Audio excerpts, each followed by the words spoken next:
and Reds. Rational Fascism and the Overthrow of Communism by Michael Parenti. Narrated by Timothy Andres Pabon. Preface. This book invites those immersed in the prevailing orthodoxy of democratic capitalism to entertain iconoclastic views, to question the shibboleths of free market mythology and the persistence of both right and left anti-communism, and to consider anew, with a receptive but not uncritical mind, the historic efforts of the much-maligned Reds and other revolutionaries.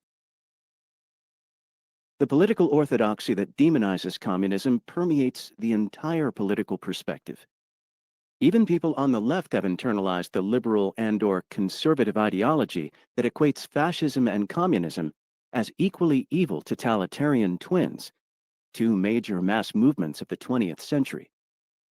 This book attempts to show the enormous differences between fascism and communism, both past and present, both in theory and practice, especially in regard to questions of social equality, private capital accumulation, and class interest. The Orthodox mythology also would have us believe that the Western democracies, with the United States leading the way, have opposed both totalitarian systems with equal vigor. In fact, U.S. leaders have been dedicated above all to making the world safe for global corporate investment and the private profit system. Pursuant of this goal, they have used fascism to protect capitalism while claiming to be saving democracy from communism.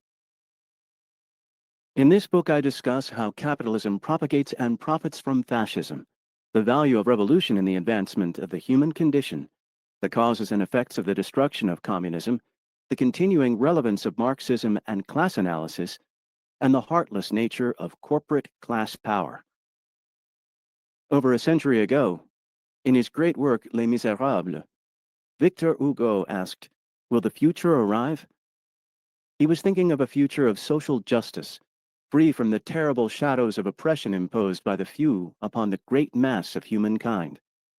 Of late, some scribes have announced the end of history. With the overthrow of communism, the monumental struggle between alternative systems has ended, they say. Capitalism's victory is total. No great transformations are in the offing. The global free market is here to stay. What you see is what you are going to get, now and always. This time the class struggle is definitely over, so Hugo's question is answered. The future has indeed arrived, though not the one he had hoped for. This intellectually anemic end-of-history theory was hailed as a brilliant exegesis and accorded a generous reception by commentators and reviewers of the corporate-controlled media. It served the official worldview perfectly well, saying what the higher circles had been telling us for generations, that the struggle between classes is not an everyday reality, but an outdated notion, that an untrammeled capitalism is here to stay now and forever, that the future belongs to those who control the present. But the question we really should be asking is, do we have a future at all? More than ever, with the planet itself at stake, it becomes necessary to impose a reality check on those who would plunder our limited ecological resources in the pursuit of limitless profits, those who would squander away our birthright and extinguish our liberties in their uncompromising pursuit of self-gain. History teaches us that all ruling elites try to portray themselves as the natural and durable social order, even ones that are in serious crisis, that threaten to devour their environmental base in order to continually recreate their hierarchical structure of power and privilege, and all ruling elites are scornful and intolerant of alternative viewpoints. Truth is an uncomfortable venue for those who pretend to serve our society, while in fact serving only themselves at our expense. I hope this effort will chip away at the big lie. The truth may not set us free, as the Bible claims, but it is an important first step in that direction. Michael Parenti. Chapter 1. Rational Fascism. While walking through New York's Little Italy, I passed a novelty shop that displayed posters and T-shirts of Benito Mussolini giving the fascist salute. When I entered the shop and asked the clerk why such items were being offered, he replied, "Well, some people like them. And you know, maybe we need someone like Mussolini in this country." His comment was a reminder that fascism survives as something more than a historical curiosity. Worse than posters or t-shirts are the works by various writers bent on explaining Hitler or re-evaluating Franco, or in other ways, sanitizing fascist history.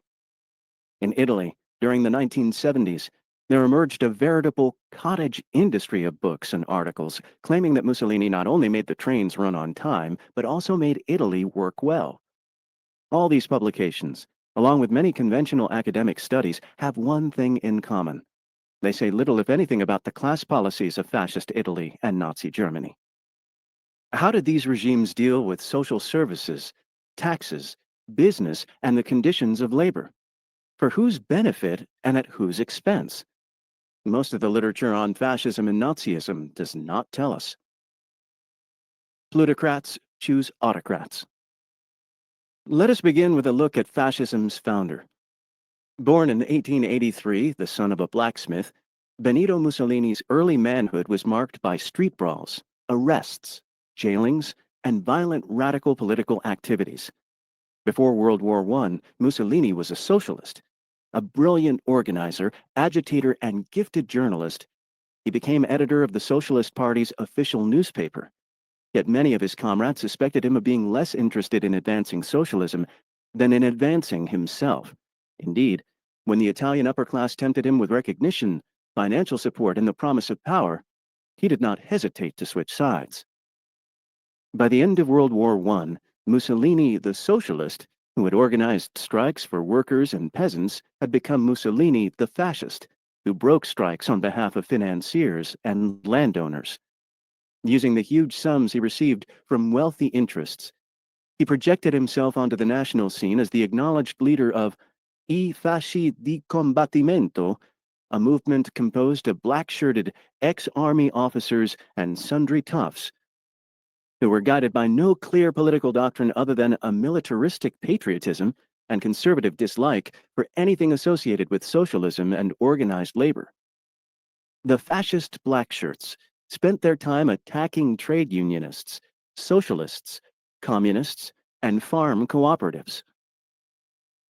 After World War I, Italy had settled into a pattern of parliamentary democracy. The low pay scales were improving, and the trains were already running on time. But the capitalist economy was in a post-war recession. Investments stagnated, heavy industry operated far below capacity, and corporate profits and agribusiness exports were declining. To maintain profit levels, the large landowners and industrialists would have to slash wages and raise prices. The state, in turn, would have to provide them with massive subsidies and tax exemptions. To finance this corporate welfarism, the populace would have to be taxed more heavily, and social services and welfare expenditures would have to be drastically cut, measures that might sound familiar to us today. But the government was not completely free to pursue this course. By 1921, many Italian workers and peasants were unionized and had their own political organizations. With demonstrations, strikes, boycotts, factory takeovers, and the forcible occupation of farmlands, they had won the right to organize, along with concessions in wages and work conditions. To impose a full measure of austerity upon workers and peasants, the ruling economic interests would have to abolish the democratic rights that helped the masses defend their modest living standards. The solution was to smash their unions, political organizations, and civil liberties. Industrialists and big landowners wanted someone at the helm who could break the power of organized workers and farm laborers and impose a stern order on the masses. For this task, Benito Mussolini, armed with his gangs of blackshirts, seemed a likely candidate. In 1922, the Federazione Industriale, composed of the leaders of industry, along with representatives from the banking and agribusiness associations, met with Mussolini to plan the March on Rome, contributing 20 million lire to the undertaking. With the additional backing of Italy's top military officers and police chiefs, the fascist revolution, really a coup d'etat, took place. Within 2 years after seizing state power, Mussolini had shut down all opposition newspapers and crushed the socialist, liberal, Catholic, Democratic, and Republican parties which together had commanded some 80% of the vote. Labor leaders, peasant leaders, parliamentary delegates, and others critical of the new regime were beaten, exiled, or murdered by fascist terror squadristi. The Italian Communist Party endured the severest repression of all, yet managed to maintain a courageous underground resistance that eventually evolved into armed struggle against the Blackshirts and the German occupation force. In Germany, a similar pattern of complicity between fascists and capitalists emerged. German workers and farm laborers had won the right to unionize, the 8-hour day, and unemployment insurance. But to revive profit levels, heavy industry and big finance wanted wage cuts for their workers and massive state subsidies and tax cuts for themselves. During the 1920s, the Nazi Sturmabteilung, or SA, the brown-shirted stormtroopers, subsidized by business, were used mostly as an anti-labor paramilitary force, whose function was to terrorize workers and farm laborers. By 1930, most of the tycoons had concluded that the Weimar Republic no longer served their needs and was too accommodating to the working class. They greatly increased their subsidies to Hitler, propelling the Nazi Party onto the national stage. Business tycoons supplied the Nazis with generous funds for fleets of motor cars and loudspeakers to saturate the cities and villages of Germany, along with funds for Nazi Party organizations, youth groups, and paramilitary forces. In the July 1932 campaign, Hitler had sufficient funds to fly to 50 cities in the last 2 weeks alone. In that same campaign, the Nazis received 37.3% of the vote, the highest they ever won in a democratic national election. They never had a majority of the people on their side. To the extent that they had any kind of reliable base, it generally was among the more affluent members of society. In addition, elements of the petty bourgeoisie and the many lumpen proletariats served as strong-arm party thugs, organized into the SA stormtroopers. But the great majority of the organized working class supported the communists or social democrats to the very end. In the December 1932 election, 3 candidates ran for president: the conservative incumbent Field Marshal von Hindenburg, the Nazi candidate Adolf Hitler, and the Communist Party candidate Ernst Thälmann. In his campaign, Thälmann argued that a vote for Hindenburg amounted to a vote for Hitler, and that Hitler would lead Germany into war. The bourgeois press, including the Social Democrats, would denounce this view as Moscow-inspired. Hindenburg was re-elected while the Nazis dropped approximately 2 million votes in the Reichstag election as compared to their peak of over 13.7 million. True to form, the Social Democrat leaders refused the Communist Party's proposal to form an 11th-hour coalition against Nazism. As in many other countries, past and present, so in Germany, the Social Democrats would sooner ally themselves with the reactionary right than make common cause with the Reds.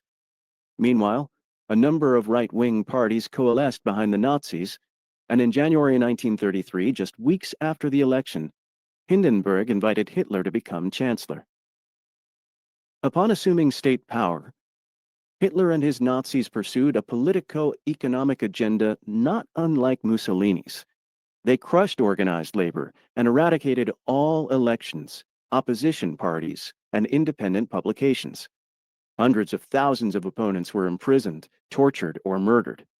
In Germany, as in Italy, the communists endured the severest political repression of all groups. Here were 2 peoples, the Italians and Germans, with different histories, cultures, and languages, and supposedly different temperaments, who ended up with the same repressive solutions because of the compelling similarities of economic power and class conflict that prevailed in their respective countries. In such diverse countries as Lithuania, Croatia, Romania, Hungary, and Spain, a similar fascist pattern emerged to do its utmost to save big capital from the impositions of democracy. Whom did the fascists support? There is a vast literature on who supported the Nazis, but relatively little on whom the Nazis supported after they came to power. This is in keeping with the tendency of conventional scholarship to avoid the entire subject of capitalism whenever something unfavorable might be said about it. Whose interests did Mussolini and Hitler support? In both Italy in the 1920s and Germany in the 1930s, old industrial evils thought to have passed permanently into history reemerged as the conditions of labor deteriorated precipitously. In the name of saving society from the Red Menace, unions and strikes were outlawed. Union property and farm cooperatives were confiscated and handed over to rich private owners. Minimum wage laws, overtime pay, and factory safety regulations were abolished. Speed-ups became commonplace. Dismissals or imprisonment awaited those workers who complained about unsafe or inhumane work conditions. Workers toiled longer hours for less pay. The already modest wages were severely cut in Germany by 25 to 40%, in Italy by 50%. In Italy, child labor was reintroduced. To be sure, a few crumbs were thrown to the populace. There were free concerts and sporting events, some meager social programs, a dole for the unemployed financed mostly by contributions from working people, and showy public works projects designed to evoke civic pride. Both Mussolini and Hitler showed their gratitude to their big business patrons by privatizing many perfectly solvent state-owned steel mills, power plants, banks, and steamship companies. Both regimes dipped heavily into the public treasury to refloat or subsidize heavy industry. Agribusiness farming was expanded and heavily subsidized. Both states guaranteed a return on the capital invested by giant corporations, while assuming most of the risks and losses on investments. As is often the case with reactionary regimes, public capital was raided by private capital. At the same time, taxes were increased for the general populace, but lowered or eliminated for the rich and big business. Inheritance taxes on the wealthy were greatly reduced or abolished altogether. The result of all this? In Italy during the 1930s, the economy was gripped by recession, a staggering public debt, and widespread corruption. But industrial profits rose, and the armaments factories busily rolled out weapons in preparation for the war to come. In Germany, unemployment was cut in half with a considerable expansion of armaments jobs, but overall poverty increased because of the drastic wage cuts. And from 1935 to 1943, industrial profits increased substantially, while the net income of corporate leaders climbed 46%. During the radical 1930s, in the United States, Great Britain, and Scandinavia, upper income groups experienced a modest decline in their share of the national income, but in Germany, the top 5% enjoyed a 15% gain. Despite this record, most writers have ignored fascism's close collaboration with big business. Some even argue that business was not a beneficiary, but a victim of fascism. Angelo Codevilla, a Hoover Institute conservative scribe, blithely announced, "If fascism means anything, it means government ownership and control of business." Thus, fascism is misrepresented as a mutant form of socialism.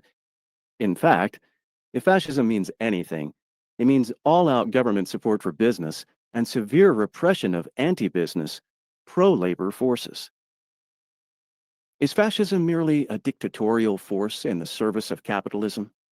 That may not be all it is, but that certainly is an important part of fascism's raison d'etre, the function Hitler himself was referring to when he talked about saving the industrialists and bankers from Bolshevism. It is a subject that deserves far more attention than it has received.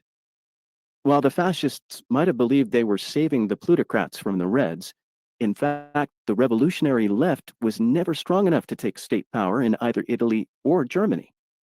Popular forces, however, were strong enough to cut into profit rates and interfere with the capital accumulation process. This frustrated capitalism's attempts to resolve its internal contradictions by shifting more and more of its costs onto the backs of the working populace. Revolution or no revolution, this democratic working class resistance was troublesome to the moneyed interests. Along with serving the capitalists, fascist leaders served themselves, getting in on the money at every opportunity. Their personal greed and their class loyalties were two sides of the same coin. Mussolini and his cohorts lived lavishly, cavorting within the higher circles of wealth and aristocracy. Nazi officials and SS commanders amassed personal fortunes, by plundering conquered territories and stealing from concentration camp inmates and other political victims. Huge amounts were made from secretly owned, well-connected businesses, and from contracting out camp slave labor to industrial firms like IG Farben and Krupp. Hitler is usually portrayed as an ideological fanatic, uninterested in crass material things. In fact, he accumulated an immense fortune, much of it in questionable ways. He expropriated artworks from the public domain. He stole enormous sums from Nazi Party coffers. He invented a new concept, the personality right, that enabled him to charge a small fee for every postage stamp with his picture on it, a venture that made him hundreds of millions of marks. The greatest source of Hitler's wealth was a secret slush fund to which leading German industrialists regularly donated. Hitler knew that as long as German industry was making money, his private money sources would be inexhaustible. Thus, he'd see to it that German industry was never better off than under his rule, by launching, for one thing, gigantic armament projects, or what we today would call fat defense contracts. Far from being the ascetic, Hitler lived self-indulgently. During his entire tenure in office, he got special rulings from the German tax office that allowed him to avoid paying income or property taxes. He had a motor-pooled limousines, private apartments, country homes, a vast staff of servants, and a majestic estate in the Alps. His happiest times were spent entertaining European royalty, including the Duke and Duchess of Windsor, who numbered among his enthusiastic admirers. Kudos for Adolf and Benito. Italian fascism and German Nazism had their admirers within the U.S. business community and the corporate-owned press. Bankers, publishers, and industrialists, including the likes of Henry Ford, traveled to Rome and Berlin to pay homage, receive medals, and strike profitable deals. Many did their utmost to advance the Nazi war effort, sharing military-industrial secrets and engaging in secret transactions with the Nazi government even after the United States entered the war.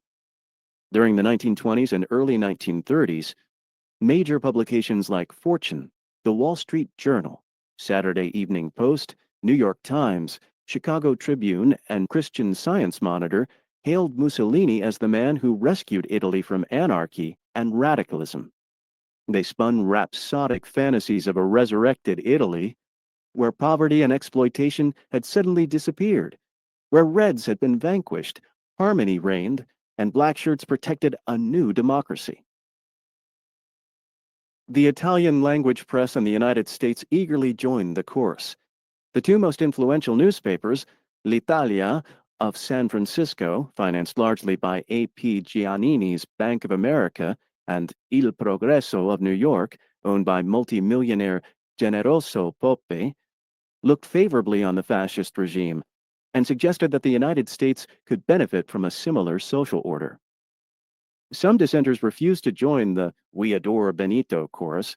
The Nation reminded its readers that Mussolini was not saving democracy, but destroying it.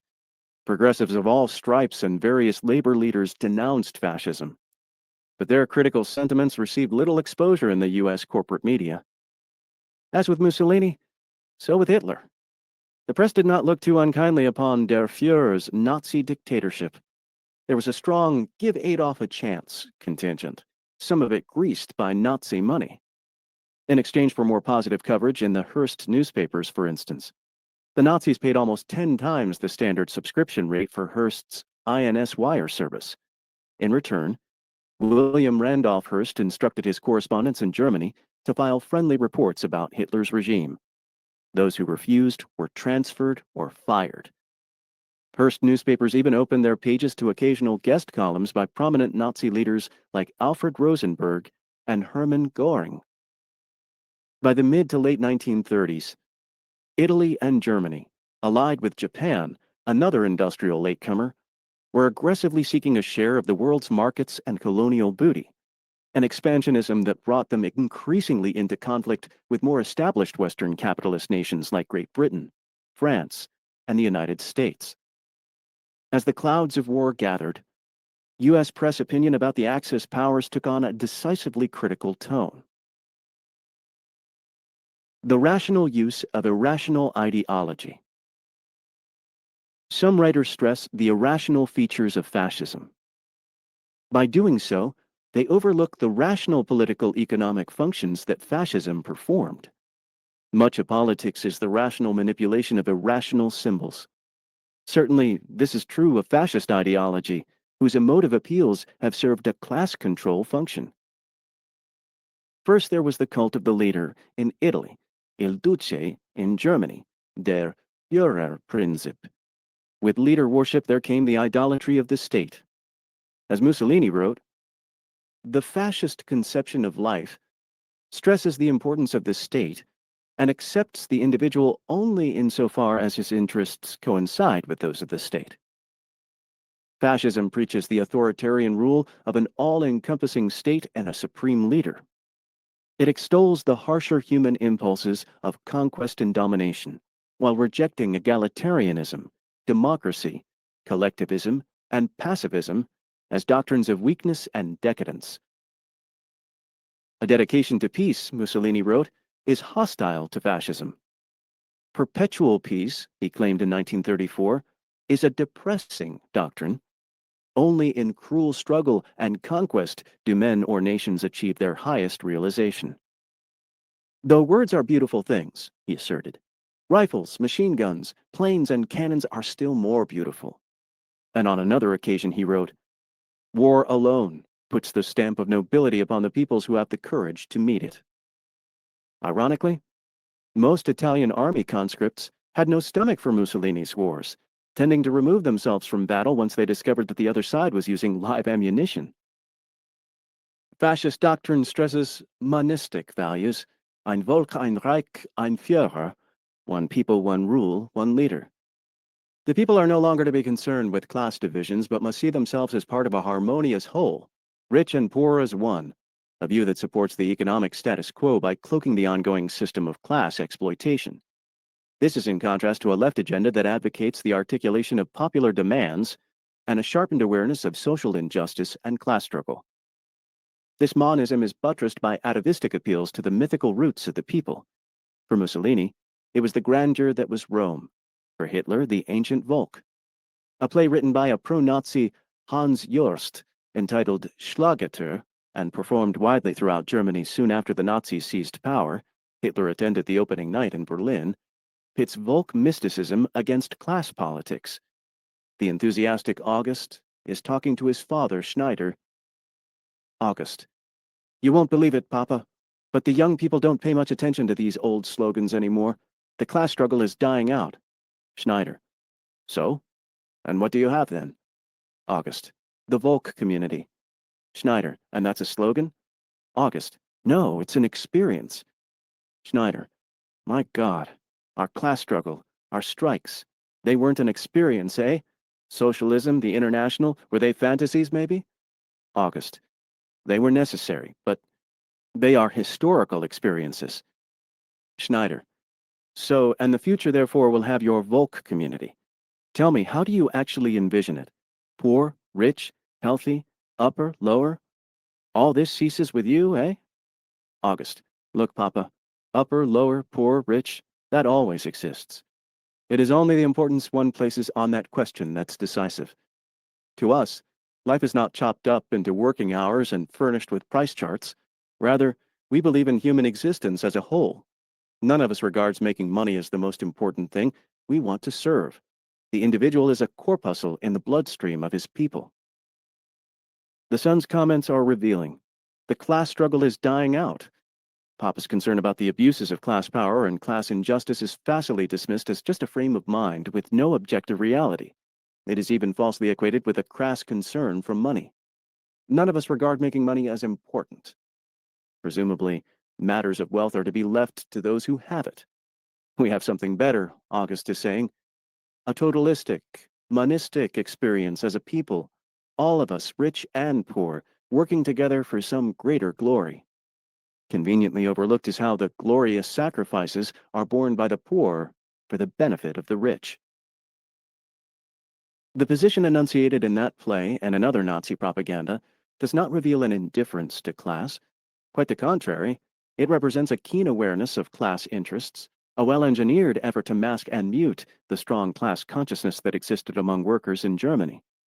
In the crafty denial, we often find the hidden admission. Patriarchy and pseudo-revolution.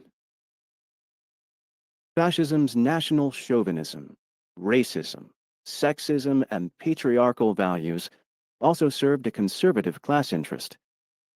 Fascist doctrine, especially the Nazi variety, makes an explicit commitment to racial supremacy. Human attributes, including class status, are said to be inherited through blood. One's position in the social structure is taken as a measure of one's innate nature. Genetics and biology are marshaled to justify the existing class structure, not unlike what academic racists today are doing with their bell curve theories and warmed-over eugenics claptrap. Along with race and class inequality, fascism supports homophobia and sexual inequality. Among Nazism's earliest victims were a group of Nazi homosexuals, leaders of the SA stormtroopers. When complaints about the openly homosexual behavior of SA leader Ernst Röhm and some of his brown-shirted stormtroopers continued to reach Hitler after he seized power, he issued an official statement contending that the issue belonged purely to the private domain, and that an SA officer's private life cannot be an object of scrutiny unless it conflicts with basic principles of National Socialist ideology. The paramilitary SA have been used to win the battle of the streets against trade unionists and Reds. The stormtroopers acted as a pseudo-revolutionary force that appealed to mass grievances with a rhetorical condemnation of finance capital. When SA memberships skyrocketed to 3 million in 1933, this was too discomfiting to the industrial barons and military patricians. SA street brawlers who denounced bourgeois decadence and called for sharing the wealth and completing the Nazi revolution would have to be dealt with. Having used the SA to take state power, Hitler then used the state to neutralize the SA. Now suddenly, Röhm's homosexuality did conflict with National Socialist ideology. In truth, the SA had to be decapitated not because its leaders were homosexual, though that was the reason given, but because it threatened to turn into a serious problem. Röhm and about 300 other SA members were executed, not all of whom were gay. Among the victims was veteran Nazi propagandist Gregor Strasser, who was suspected of leftist leanings. Of course, many Nazis were virulently homophobic. One of the most powerful of all, SS leader Heinrich Himmler, saw homosexuals as a threat to German manhood and the moral fiber of Teutonic peoples. For a homosexual sissy would not procreate or make a good soldier.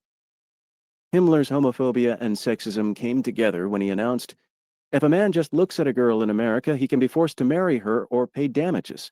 Therefore, men protect themselves in the USA by turning to homosexuals. Women in the USA are like battle axes. They hack away at males."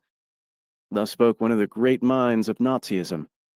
In time, Himmler succeeded in extending the oppression of gays beyond the SA leadership. Thousands of gay civilians perished in SS concentration camps. In societies throughout the ages, if able to find the opportunity, women have attempted to limit the number of children they bear. This poses a potential problem for a fascist patriarchy that needs vast numbers of soldiers and armaments workers. Women are less able to assert their procreative rights if kept subservient and dependent. So fascist ideology extolled patriarchal authority. Every man must be a husband, a father, and a soldier, Il Duce said. Woman's greatest calling was to cultivate her domestic virtues, devotedly tending to the needs of her family, while bearing as many offspring for the state as she could. Patriarchal ideology was linked to a conservative class ideology that saw all forms of social equality as a threat to hierarchical control and privilege. The patriarchy buttressed the plutocracy. If women get out of line, what will happen to the family? And if the family goes, the entire social structure is threatened. What then will happen to the state and to the dominant class's authority, privileges, and wealth? The fascists were big on what today is called family values, though most of the top Nazi leaders could hardly be described as devoted family men. In Nazi Germany, racism and anti-Semitism served to misdirect legitimate grievances toward convenient scapegoats. Anti-Semitic propaganda was cleverly tailored to appeal to different audiences. Super patriots were told that the Jew was an alien internationalist. Unemployed workers were told that their nemesis was the Jewish capitalist and Jewish banker. For debtor farmers, it was the Jewish usurer. For the middle class, it was the Jewish union leader and Jewish communist. Here again, we have a consciously rational use of irrational images. The Nazis might have been crazy, but they were not stupid. What distinguishes fascism from ordinary right-wing patriarchal autocracies is the way it attempts to cultivate a revolutionary aura. Fascism offers a beguiling mix of revolutionary-sounding mass appeals and reactionary class politics. The Nazi Party's full name was the National Socialist German Workers' Party, a left-sounding name. As already noted, the SA stormtroopers had a militant share-the-wealth strain in their ranks that was suppressed by Hitler after he took state power. Both the Italian fascists and the Nazis made a conscious effort to steal the left's thunder. There were mass mobilizations, youth organizations, work brigades, rallies, parades, banners, symbols, and slogans. There was much talk about a Nazi revolution that would revitalize society, sweeping away the old order and building the new. For this reason, mainstream writers feel free to treat fascism and communism as totalitarian twins. It is a case of reducing essence to form. The similarity in form is taken as reason enough to blur the vast difference in actual class content. Writers like A. James Gregor and William Ebenstein, countless Western political leaders, and others who supposedly are on the Democratic left, regularly lump fascism with communism. Thus, Noam Chomsky claims, the rise of corporations was in fact a manifestation of the same phenomena that led to fascism and Bolshevism, which sprang out of the same totalitarian soil. But in the Italy and Germany of that day, most workers and peasants made a firm distinction between fascism and communism, as did industrialists and bankers who supported fascism out of fear and hatred of communism, a judgment based largely on class realities. Years ago, I used to say that fascism never succeeded in solving the irrational contradictions of capitalism. Today, I am of the opinion that it did accomplish that goal, but only for the capitalists, not for the populace. Fascism never intended to offer a social solution that would serve the general populace, only a reactionary one, forcing all the burdens and losses onto the working public. Divested of its ideological and organizational paraphernalia, fascism is nothing more than a final solution to the class struggle, the totalistic submergence and exploitation of democratic forces for the benefit and profit of higher financial circles. Fascism is a false revolution. It cultivates the appearance of popular politics and a revolutionary aura without offering a genuine revolutionary class content. It propagates a new order while serving the same old moneyed interests. Its leaders are not guilty of confusion, but of deception. That they work hard to mislead the public does not mean they themselves are misled. Friendly to fascism. One of the things conveniently overlooked by mainstream writers is the way Western capitalist states have cooperated with fascism. In his collaborationist efforts, British Prime Minister Neville Chamberlain was positively cozy with the Nazis. He, and many of his class, saw Hitler as a bulwark against communism in Germany, and Nazi Germany as a bulwark against communism in Europe. After World War II, the Western capitalist allies did little to eradicate fascism from Italy or Germany, except for putting some of the top leaders on trial at Nuremberg. By 1947, German conservatives began to depict the Nuremberg prosecutors as dupes of the Jews and communists. In Italy, the strong partisan movement that had waged armed struggle against fascism was soon treated as suspect and unpatriotic. Within a year after the war, almost all Italian fascists were released from prison, while hundreds of communists and other leftist partisans who had been fighting the Nazi occupation were jailed. History was turned on its head, transforming the Blackshirts into victims and the Reds into criminals. Allied authorities assisted in these measures. Under the protection of U.S. occupation authorities, the police, courts, military, security agencies, and bureaucracy remained largely staffed by those who had served the former fascist regimes or by their ideological recruits, as is true to this day. The perpetrators of the Holocaust murdered 6 million Jews, 500,000 gypsies, thousands of homosexuals, several million Ukrainians, Russians, Poles, and others, and got away with it, in good part because the very people who were supposed to investigate these crimes were themselves complicit. In comparison, when the communists took over in East Germany, they removed some 80% of the judges, teachers, and officials for their Nazi collaboration. They imprisoned thousands, and they executed 600 Nazi party leaders for war crimes. They would have shot more of the war criminals had not so many fled to the protective embrace of the West. What happened to the U.S. businesses that collaborated with fascism? The Rockefeller family's Chase National Bank used its Paris office in Vichy, France, to help launder German money to facilitate Nazi international trade during the war, and did so with complete impunity. Corporations like DuPont, Ford, General Motors, and ITT owned factories in enemy countries that produced fuel, tanks, and planes that wreaked havoc on Allied forces. After the war, instead of being prosecuted for treason, ITT collected $27 million from the U.S. government for war damages inflicted on its German plants by Allied bombings. General Motors collected over $33 million. Pilots were given instructions not to hit factories in Germany that were owned by U.S. firms. Thus, Cologne was almost leveled by Allied bombing, but its Ford plant, providing military equipment for the Nazi army, was untouched. Indeed, German civilians began using the plant as an air raid shelter. For decades, U.S. leaders have done their part in keeping Italian fascism alive. From 1945 to 1975, U.S. government agencies gave an estimated $75 million to right-wing organizations in Italy, including some with close ties to the neo-fascist Movimento Sociale Italiano, MSI. In 1975, then Secretary of State Henry Kissinger met with MSI leader Giorgio Almirante in Washington to discuss what alternatives might be considered should the Italian communists win the elections and take control of the government. Hundreds of Nazi war criminals found a haven in the United States, either living in comfortable anonymity or actively employed by U.S. intelligence agencies during the Cold War and otherwise enjoying the protection of high-placed individuals. Some of them found their way onto the Republican presidential campaign committees of Richard Nixon, Ronald Reagan, and George Bush.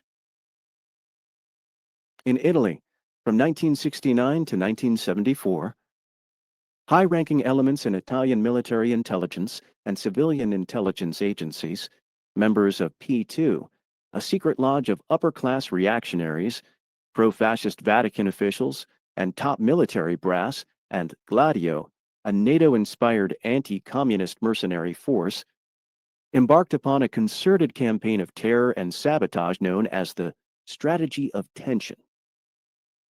Other participants included a secret neo-fascist group called the Ordine Nuovo, NATO officials, members of the Carabinieri, mafia bosses, 30 generals, 8 admirals, and influential Freemasons like Licio Gelli, a fascist war criminal recruited by U.S. intelligence in 1944. The terrorism was aided and abetted by the international security apparatus, including the CIA. In 1995, the CIA refused to cooperate with an Italian parliamentary commission investigating the strategy of tension. The terrorist conspirators carried out a series of kidnappings, assassinations, and bombing massacres, stragi, including the explosion that killed 85 people and injured some 200, many seriously, in the Bologna train station in August 1980. As subsequent judicial investigations concluded, the strategy of tension was not a simple product of neo-fascism, but the consequence of a larger campaign conducted by state security forces against the growing popularity of the Democratic parliamentary left. The objective was to combat by any means necessary the electoral gains of the Italian Communist Party and create enough fear and terror in the population so as to undermine the multi-party social democracy and replace it with an authoritarian presidential republic, or in any case, a stronger and more stable executive. In the 1980s, scores of people were murdered in Germany, Belgium, and elsewhere in Western Europe by extreme rightists in the service of state security agencies. These acts of terrorism went mostly unreported in the U.S. corporate-owned media. As with the earlier strategy of tension in Italy, the attacks were designed to create enough popular fear and uncertainty so as to undermine the existing social democracies. Authorities in these Western European countries and the United States have done little to expose neo-Nazi networks. As the whiffs of fascism develop into an undeniable stench, we are reminded that Hitler's progeny are still with us and that they have dangerous links with each other and within the security agencies of various Western capitalist nations. In Italy in 1994, the national elections were won by the National Alliance, a broadened version of the neo-fascist MSI in coalition with a League of Northern Separatists, and Forza Italia, a quasi-fascist movement headed by industrialist and media tycoon Silvio Berlusconi. The National Alliance played on resentments regarding unemployment, taxes, and immigration. It called for a single tax rate for rich and poor alike, school vouchers, a stripping away of the social benefits, and the privatization of most services.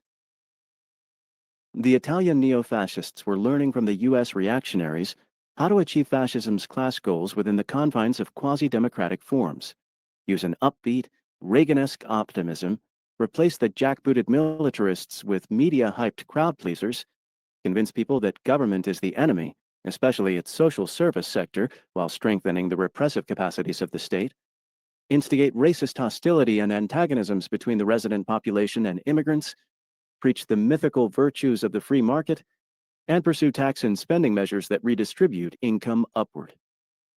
Conservatives in the Western nations utilize diluted forms of the fascist mass appeal. In the USA, they propagate populist-sounding appeals to the ordinary middle American, while quietly pressing for measures that serve the interests of the wealthiest individuals and corporations. In 1996, right-wing Speaker of the House of Representatives Newt Gingrich, while proffering a new rollback agenda that supposedly would revitalize all of society, announced, "I am a genuine revolutionary." Whether in Italy, Germany, the United States, or any other country, when the right offers a new revolution or a new order, it is in the service of the same old moneyed interests, leading down that well-trodden road of reaction and repression that so many third world countries have been forced to take, the road those at the top want us all to travel. Chapter 2. Let us now praise revolution. For most of this century, U.S. foreign policy has been devoted to the suppression of revolutionary governments and radical movements around the world. The turn of the 20th century found the McKinley administration in a war of attrition against the people of the Philippines, lasting from 1898 to 1902, with pockets of resistance continuing for years afterward. In that conflict, U.S. forces slaughtered some 200,000 Filipino women, men, and children. At about that same time, in conjunction with various European colonial powers, the United States invaded China to help suppress the Boxer Rebellion at substantial loss of life to the Chinese rebels. U.S. forces took over Hawaii, Cuba, Puerto Rico, and Guam, and in the following decades invaded Mexico, Soviet Russia, Nicaragua, Honduras, the Dominican Republic, and other countries, actions that usually inflicted serious losses upon the populations of these countries. The costs of counter-revolution. From grade school through grad school, few of us are taught anything about these events, except to be told that U.S. forces must intervene in this or that country in order to protect U.S. interests, thwart aggression, and defend our national security. U.S. leaders fashioned other convenient rationales for their interventions abroad. The public was told that the peoples of various countries were in need of our civilizing guidance and desired the blessings of democracy, peace, and prosperity. To accomplish this, of course, it might be necessary to kill off considerable numbers of the more recalcitrant among them. Such were the measures our policymakers were willing to pursue in order to uplift lesser peoples. The emergence of major communist powers like the Soviet Union and the People's Republic of China lent another dimension to U.S. global counter-revolutionary policy. The communists were depicted as evil incarnate, demonized conspirators who sought power for power's sake. The United States had to be everywhere to counteract this spreading cancer, we were told. In the name of democracy, U.S. leaders waged a merciless war against revolutionaries in Indochina for the better part of 20 years. They dropped many times more tons of explosives on Vietnam than were used throughout World War II by all combatants combined.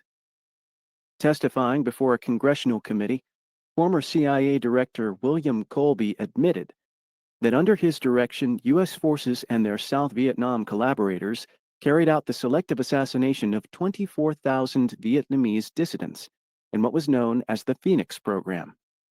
His associate, the South Vietnamese Minister of Information, maintained that 40,000 was a more accurate estimate. U.S. policymakers and their media mouthpieces judged the war a mistake because the Vietnamese proved incapable of being properly instructed by B-52 bomber raids and death squads. By prevailing against this onslaught, the Vietnamese supposedly demonstrated that they were unprepared for our democratic institutions. In pursuit of counter-revolution and in the name of freedom, U.S. forces or U.S.-supported surrogate forces slaughtered 2 million North Koreans in a 3-year war, 3 million Vietnamese, over 500,000 in aerial wars over Laos and Cambodia, over 1,500,000 in Angola, over 1 million in Mozambique, over 500,000 in Afghanistan, 500,000 to 1 million in Indonesia, 200,000 in East Timor, 100,000 in Nicaragua, combining the Somoza and Reagan eras, over 100,000 in Guatemala, plus an additional 40,000 disappeared, over 700,000 in Iraq, over 60,000 in El Salvador, 30,000 in the dirty war of Argentina, though the government admits to only 9,000, 35,000 in Taiwan, when the Kuomintang military arrived from China, 20,000 in Chile, and many thousands in Haiti, Panama, Grenada, Brazil, South Africa, Western Sahara, Zaire, Turkey, and dozens of other countries in what amounts to a free market world holocaust. Official sources either deny these U.S.-sponsored mass murders or justify them as necessary measures that had to be taken against an implacable communist foe. Anti-communist propaganda saturated our airwaves, schools, and political discourse. Despite repeated and often factitious references to the tyranny of the Red Menace, the anti-communist opinion makers never spelled out what communists actually did in the way of socio-economic policy. This might explain why, despite decades of red-bashing propaganda, most Americans, including many who number themselves among the political cognoscenti, still cannot offer an informed statement about the social policies of communist societies. The anti-red propagandists uttered nary a word about how revolutionaries in Russia, China, Cuba, Vietnam, Nicaragua, and other countries nationalized the lands held by rich, exploitative landlords and initiated mass programs for education, health, housing, and jobs. Not a word about how their efforts advanced the living standards and life chances of hundreds of millions in countries that had long suffered under the yoke of feudal oppression and Western colonial pillage, an improvement in mass well-being never before witnessed in history. No matter that the revolutionaries in various Asian, African, and Latin American countries enjoyed popular support and were willing to pursue a neutralist course in East-West relations rather than place themselves under the hegemony of either Moscow or Peking, they still were targeted for a counter-revolutionary battering. From oppressing communists because they might be revolutionaries, it was a short step to opposing revolutionaries because they might be communists. The real sin of revolutionaries, communist or not, was that they championed the laboring classes against the wealthy few.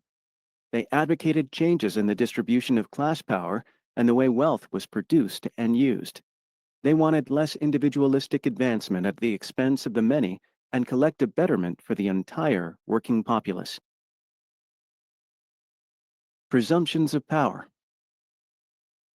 Ruling classes throughout the world hate and fear communism, not for its lack of political democracy, but because it attempts to establish economic democracy by building an egalitarian, collectivist social system, though they rarely come right out and say as much.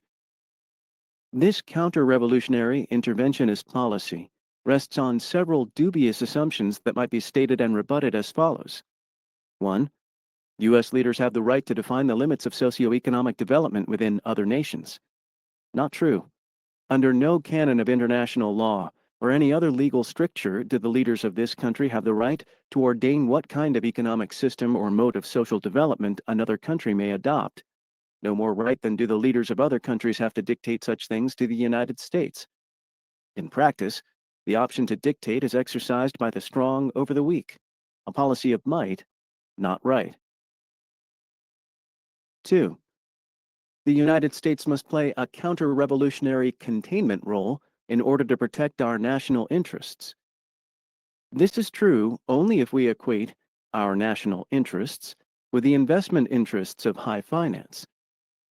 U.S. interventionism has been very effective in building neo-imperialism, keeping the land, labor, natural resources, and markets of third world countries available at bargain prices to multinational corporations. But these corporate interests do not represent the interests of the U.S. people. The public pays for the huge military budgets and endures the export of its jobs to foreign labor markets, the inflow of thousands of impoverished immigrants who compete for scarce employment and housing, and various other costs of empire. Furthermore, revolutionary governments like Cuba, Libya, Vietnam, and North Korea were, and still are, eager to trade and maintain peaceful relations with this country. These countries do not threaten the national security of the United States or its people, but the overseas interests of global capitalism.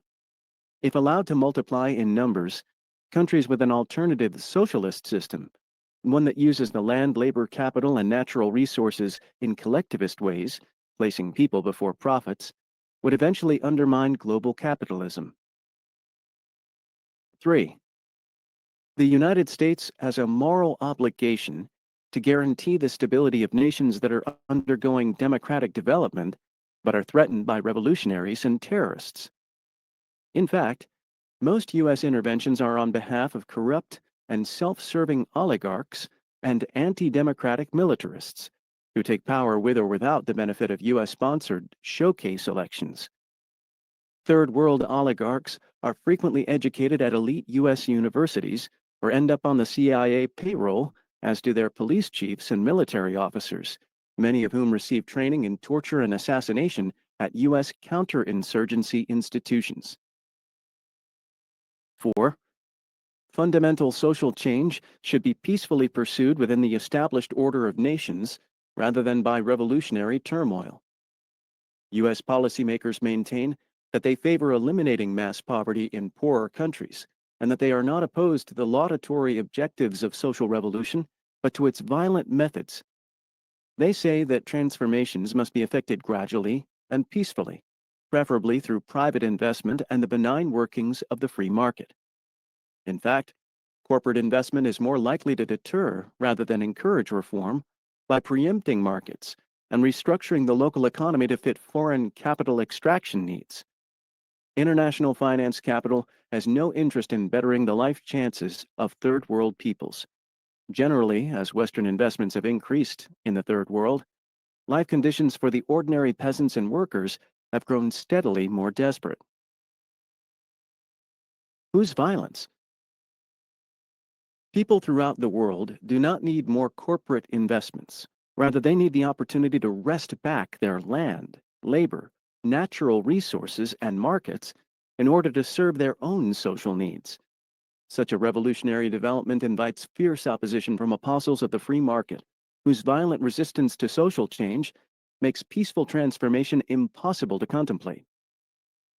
Even in countries like the United States, where reforms of limited scope have been achieved without revolution, the peaceful means employed have entailed popular struggle and turmoil, and a considerable amount of violence and bloodshed, almost all of it inflicted by police and security forces. That last point frequently goes unmentioned in discussions about the ethics of revolutionary violence. The very concept of revolutionary violence is somewhat falsely cast, since most of the violence comes from those who attempt to prevent reform, not from those struggling for reform. By focusing on the violent rebellions of the downtrodden, we overlook the much greater repressive force and violence utilized by the ruling oligarchs to maintain the status quo, including armed attacks against peaceful demonstrations, mass arrests, torture, destruction of opposition organizations, suppression of dissident publications, death squad assassinations, the extermination of whole villages, and the like. Most social revolutions begin peacefully. Why would it be otherwise? Who would not prefer to assemble and demonstrate rather than engage in mortal combat against pitiless forces that enjoy every advantage in mobility and firepower? Revolutions in Russia, China, Vietnam, and El Salvador all began peacefully, with crowds of peasants and workers launching non-violent protests, only to be met with violent oppression from the authorities. Peaceful protest and reform are exactly what the people are denied by the ruling oligarchs. The dissidents who continue to fight back, who try to defend themselves from the oligarchs' repressive fury, are then called violent revolutionaries and terrorists. For those local and international elites who maintain control over most of the world's wealth, social revolution is an abomination. Whether it be peaceful or violent is a question of no great moment to them. Peaceful reforms that infringe upon their profitable accumulations and threaten the class privileges are as unacceptable to them as the social upheaval imposed by revolution. Reforms that advance the conditions of life for the general public are not as materially intractable or as dependent on capital resources as we have been led to believe. There is no great mystery to building a health clinic or carrying out programs for food rationing, land redistribution, literacy, jobs, and housing. Such tasks are well within the capacity of any state, if there is the political will and a mobilization of popular class power. Consider Kerala, a state in India where the actions of popular organizations and mass movements have won important victories over the last 40 years against politico-economic oppression, generating a level of social development considerably better than that found in most of the Third World, and accomplished without outside investment.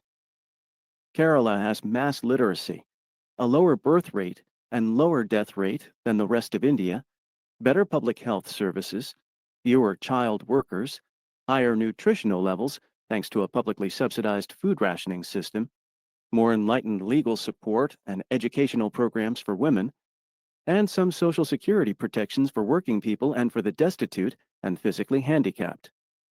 In addition, the people of Kerala radically altered a complex and exploitative system of agrarian relations and won important victories against the more horrid forms of caste oppression.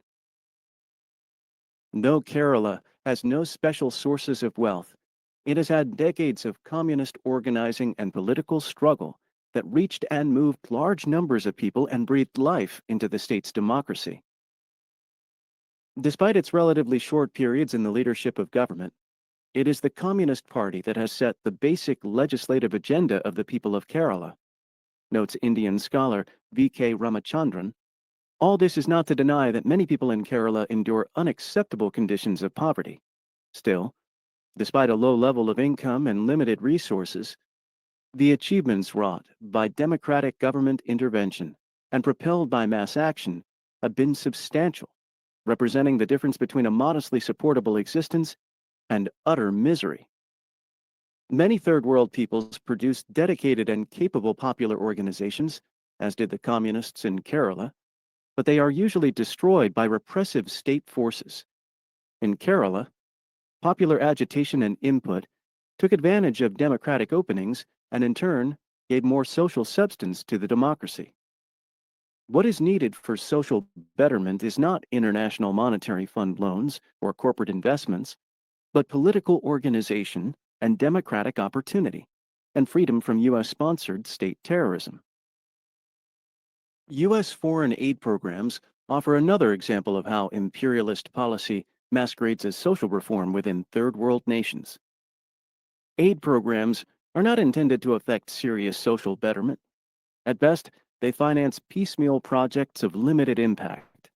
More often, they are used to undermine local markets, drive small farmers off their land, build transportation and office facilities needed by outside investors, increase a country's debt and economic dependency, and further open its economy to multinational corporate penetration. Free market for the few. Third world revolutionaries are branded as the enemies of stability. Stability is a code word for a society in which privileged social relations are securely entrenched. When popular forces mobilize against privilege and wealth, this causes instability, which is judged to be undesirable by U.S. policymakers and their faithful flacks in the U.S. corporate media. Here we have a deceptive state of affairs. What poses as a U.S. commitment to peaceful nonviolent change is really a commitment to the violent defense of an unjust, undemocratic, global capitalism. The U.S. national security state uses coercion and violence not in support of social reform but against it, all in the name of stability, counterterrorism, democracy, and of late and more honestly, the free market. When he was head of the State Department policy planning staff during the early years of the Cold War, the noted author George Kennan revealed the ruthless realpolitik mentality of those dedicated to social inequality within and between nations. Kennan maintained that a wealthy United States facing an impoverished world could not afford the luxury of altruism and world benefaction and should cease talking about vague and unreal objectives such as human rights, the raising of the living standards, and democratization. The less we are hampered by idealistic slogans, the better. Speaking at a briefing for U.S. ambassadors to Latin America, Kennan remarked, "The final answer might be an unpleasant one, but we should not hesitate before police repression by the local government. This is not shameful since the communists are essentially traitors. It is better to have a strong, that is, repressive regime in power than a liberal government if it is indulgent and relaxed and penetrated by communists." In a 1949 State Department intelligence report, Kennan wrote that communists were people who are committed to the belief that the government has direct responsibility for the welfare of the people, so they had to be dealt with harshly without regard for such niceties as democratization and human rights. It is said that the United States cannot renege on its commitments to other peoples and must continue as world leader. The rest of the world expects that of us. But the ordinary peoples of the world have never called for U.S. world leadership. Quite the contrary, they usually want the United States to go home and leave them to their own affairs. This is because U.S. commitments are not to the ordinary people of other lands, but to the privileged reactionary factions that are most accommodating to Western investors. As Kennan's remarks indicate, the U.S. policymaking establishment has been concerned not with advancing the welfare of impoverished peoples around the world, but with defeating whoever allies themselves with the common people, be they Reds or not. Whatever their grave shortcomings, do not U.S.-supported Third World rulers represent something better than the kind of tyranny that communists and revolutionary totalitarians bring? Academic cheerleaders for U.S. interventionism such as Samuel P. Huntington of Harvard University think so. However bad a given evil may be, a worse one is always possible and often likely, Huntington concludes, going on to defend as lesser evils the murderous regimes in Chile under Pinochet and South Africa under apartheid. We might recall Jean Kirkpatrick's distinction between benign authoritarian right-wing governments that supposedly are not all that brutal and allow gradual change, and horrid totalitarian left-wing ones that suppress everyone. The real distinction is that the right-wing government maintains the existing privileged order of the free market, keeping the world safe for the empowered hierarchies and wealthy classes of the world. In contrast, the left-wing totalitarians want to abolish exploitative property relations and create a more egalitarian economic system. Their favoring the have-nots over the haves is what makes them so despicable in the eyes of the latter. U.S. leaders claim to be offended by certain features of social revolutionary governments, such as one-party rule and the coercive implementation of revolutionary change. But one-party autocracy is acceptable if the government is rightist, that is, friendly toward private corporate investment, as in Turkey, Zaire, Guatemala, Indonesia, and dozens of other countries, including even communist countries that are sliding down the free market path, such as China. We might recall that unforgettable moment when President George Bush, whose invasions of Panama and Iraq brought death and destruction to those nations, and who presided over a U.S. military empire that is the single greatest purveyor of violence in the world, lectured revolutionary leader Nelson Mandela on the virtues of nonviolence, even going so far as to quote Martin Luther King Jr. during Mandela's visit to Washington, D.C. in June 1990. Mandela's real sin, in Bush's eyes, was that he was part of a revolutionary movement that engaged in armed struggle against a violently repressive apartheid regime in South Africa. Bush's capacity for selective perception has all the unexamined audacity of a dominant ideology that condemns only those who act against an unjust status quo, not those who use violence to preserve it. It would have come as a great relief to people around the world if the President of the United States had adopted a policy of nonviolence for his own government. In fact, he had done no such thing. The freedom of revolution. U.S. politico-economic leaders may find revolutionary reforms undesirable, but most people who live in revolutionary societies find them preferable to the old regimes and worth defending. The Bay of Pigs invasion of Cuba was a fiasco not because of insufficient air coverage, but because the Cuban people closed ranks behind their government and threw back the invaders. Another captive people, the North Vietnamese, acted in similar fashion in the early 1970s. Instead of treating the severe destruction and disruptions caused by the U.S. aerial war against their country as a golden opportunity to overthrow Hanoi's yoke, they continued to support their beleaguered government at great sacrifice to themselves. And in South Vietnam, the National Liberation Front enjoyed tactical opportunities for supply and surprise, largely because it was supported by people in the countryside and cities. During the Vietnam era, explanations as to why people sided with the communist revolutionaries came from some unexpected sources. U.S. Ambassador Henry Cabot Lodge admitted, "The only people who have been doing anything for the little man, to lift him up, have been the communists."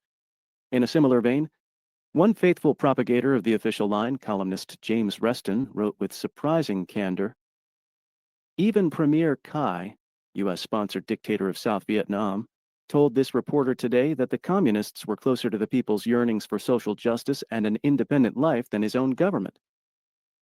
What Lodge and Reston left unsaid was that the little man and the people's yearnings for social justice were the very things that U.S. leaders were bent on suppressing. Some people conclude that anyone who utters a good word about leftist one-party revolutions must harbor anti-democratic or Stalinist sentiments. But to applaud social revolutions is not to oppose political freedom. To the extent that revolutionary governments construct substantive alternatives for their people, they increase human options and freedom. There is no such thing as freedom in the abstract. There is freedom to speak openly and iconoclastically, freedom to organize a political opposition, freedom of opportunity to get an education and pursue a livelihood, freedom to worship as one chooses, or not worship at all, freedom to live in healthful conditions, freedom to enjoy various social benefits, and so on. Most of what is called freedom gets its definition within a social context. Revolutionary governments extend a number of popular freedoms without destroying those freedoms that never existed in the previous regimes. They foster conditions necessary for national self-determination, economic betterment, the preservation of health and human life, and the end of many of the worst forms of ethnic, patriarchal, and class oppression. Regarding patriarchal oppression, consider the vastly improved condition of women in revolutionary Afghanistan and South Yemen before the counter-revolutionary repression in the 1990s, or in Cuba after the 1959 revolution as compared to before. U.S. policymakers argue that social revolutionary victory anywhere represents a diminution of freedom in the world. The assertion is false. The Chinese Revolution did not crush democracy. There was none to crush in that oppressively feudal regime. The Cuban Revolution did not destroy freedom. It destroyed a hateful U.S.-sponsored police state. The Algerian Revolution did not abolish national liberties. Precious few existed under French colonialism. The Vietnamese revolutionaries did not abrogate individual rights. No such rights were available under the U.S.-supported puppet governments of Bao Dai, Diem, and Cai. Of course, revolutions do limit the freedoms of the corporate propertied class and other privileged interests. The freedom to invest privately without regard to human and environmental costs. The freedom to live in obscene opulence while paying workers starvation wages. The freedom to treat the state as a private agency in the service of a privileged coterie. The freedom to employ child labor and child prostitutes. The freedom to treat women as chattel, and so on. Today, no one in U.S. policy circles worries about the politico-economic oppression suffered in dozens of right-wing client states.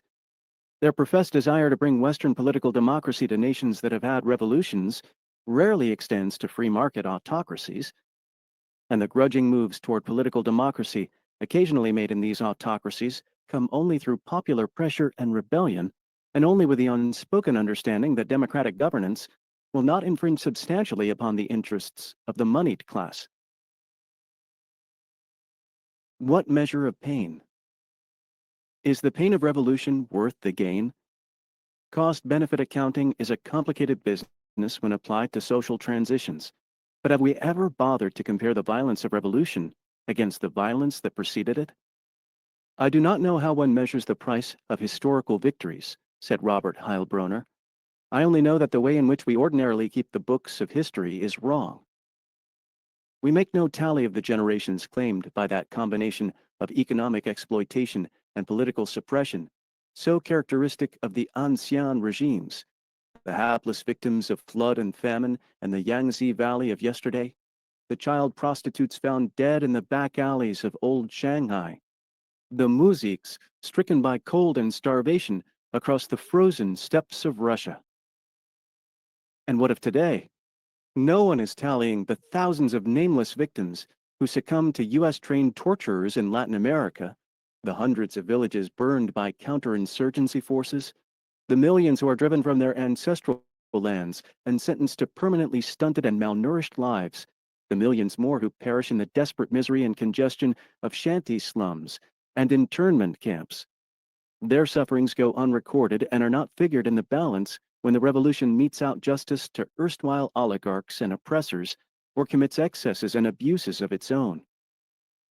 And how do we measure the pain of the tens of millions of children throughout the world, many as young as 6 and 7, who are forced to work 70 hours a week confined in ill-lit, poorly ventilated workshops under conditions reminiscent of the most horrific days of the Industrial Revolution?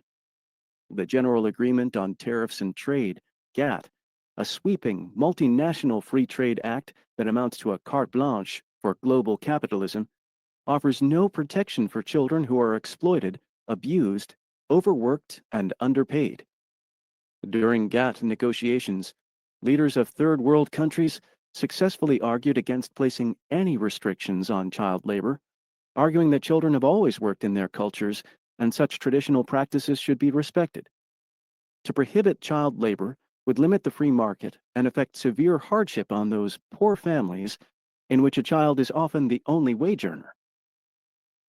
Even if the long-standing practice of children helping out on farms is acceptable, assuming they are not overworked and are allowed to go to school, the practice of locking them into a hot box of a factory for 14 hours a day is something else. Furthermore, they may be the only wage earner because adult workers have been laid off in favor of children, who are infinitely more exploitable and provide bigger profits for prosperous factory owners. Traveling across Cuba in 1959, immediately after the overthrow of the U.S.-supported right-wing Batista dictatorship, Mike Faulkner witnessed a spectacle of almost unrelieved poverty. The rural population lived in makeshift shacks without minimal sanitation. Malnourished children went barefoot in the dirt and suffered the familiar plague of parasites common to the Third World. There were almost no doctors or schools, and through much of the year, families that depended solely on the seasonal sugar harvest lived close to starvation. How does that victimization in pre-revolutionary Cuba measure against the much more widely publicized repression that came after the revolution, when Castro's communists executed a few hundred of the previous regime's police assassins and torturers, drove assorted upper-class moneybags into exile, and intimidated various other opponents of radical reforms into silence? Today, Cuba is a different place. For all its mistakes and abuses, the Cuban Revolution brought sanitation, schools, health clinics, jobs, housing, and human services to a level not found throughout most of the Third World and in many parts of the First World. Infant mortality in Cuba has dropped from 60 per 1,000 in 1960 to 9.7 per 1,000 by 1991, while life expectancy rose from 55 to 75 in that same period. Smallpox, malaria, tuberculosis, typhoid, polio, and numerous other diseases have been wiped out by improved living standards and public health programs. Cuba has enjoyed a level of literacy higher than in the United States and a life expectancy that compares well with advanced industrial nations. Other peoples besides the Cubans have benefited. As Fidel Castro tells it, the Cuban Revolution has sent teachers, doctors, and workers to dozens of third world countries without charging a penny. It shed its own blood fighting colonialism, fighting apartheid and fascism. At one point, we had 25,000 third world students studying on scholarships. We still have many scholarship students from Africa and other countries. In addition, our country has treated more children, 13,000 who were victims of the Chernobyl tragedy, than all other countries put together. They don't talk about that, and that's why they blockade us. The country with the most teachers per capita of all countries in the world, including developed countries. The country with the most doctors per capita of all countries, one for every 214 inhabitants. The country with the most art instructors per capita of all countries in the world. The country with the most sports instructors in the world. That gives you an idea of the effort involved. A country where life expectancy is more than 75 years. Why are they blockading Cuba? Because no other country has done more for its people. It's the hatred of the ideas that Cuba represents. Cuba's sin in the eyes of global capitalists is not its lack of democracy. Most third world capitalist regimes are far more repressive. Cuba's real sin is that it has tried to develop an alternative to the global capitalist system, an egalitarian socio-economic order that placed corporate property under public ownership, abolished capitalist investors as a class entity, and put people before profits and national independence before IMF servitude. So a conservative think tank like the Heritage Foundation rated Cuba, along with Laos, Iraq, and North Korea, as countries with the lowest level of economic freedom. Countries with a high level of economic freedom were those that imposed little or no taxes or regulations on business, and did without wage protections, price controls, environmental safeguards, and benefits for the poor. Economic freedom is the real concern of conservatives and plutocrats, the freedom to utilize vast sums of money to accumulate still vaster sums, regardless of the human and environmental costs. Mass productivity coupled with elitist distribution results in more wealth for the few and greater poverty for the many. So after 2 centuries of incredible technological development and unprecedented economic expansion, the number of people living in poverty in the capitalist world has grown more quickly than any other demographic cohort. The world's slum population has increased at a far greater rate than the total global population. Amazing growth in industrial productivity has been accompanied by increasingly desperate want, misery, and repression. In short, there is a causal link between vast concentrations of wealth and widespread poverty. The next time someone preaches the free market gospel of economic freedom and productivity, we need to ask, for whose benefit and at whose cost? Those who show concern for the elites overthrown in the whirl of revolution should also keep in mind the hundreds of millions more who are obliterated by economic reactionism. If all rebellions were to be successfully repressed today and forever, free market autocracy's violence against humanity would be with us more unrestrained than ever, as is indeed happening. For these reasons, those of us who are genuinely concerned about democracy, social justice, and the survival of our planet should support rather than oppose popular revolutions. Chapter 3. Left Anti-Communism.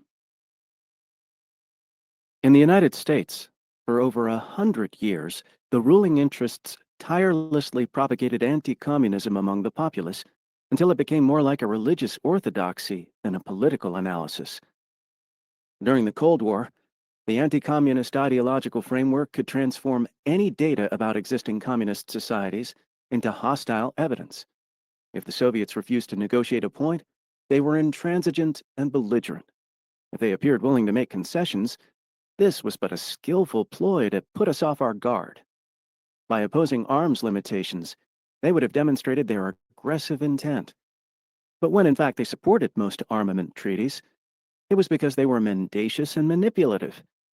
If the churches in the USSR were empty, this demonstrated that religion was suppressed, but if the churches were full, this meant that people were rejecting the regime's atheistic ideology.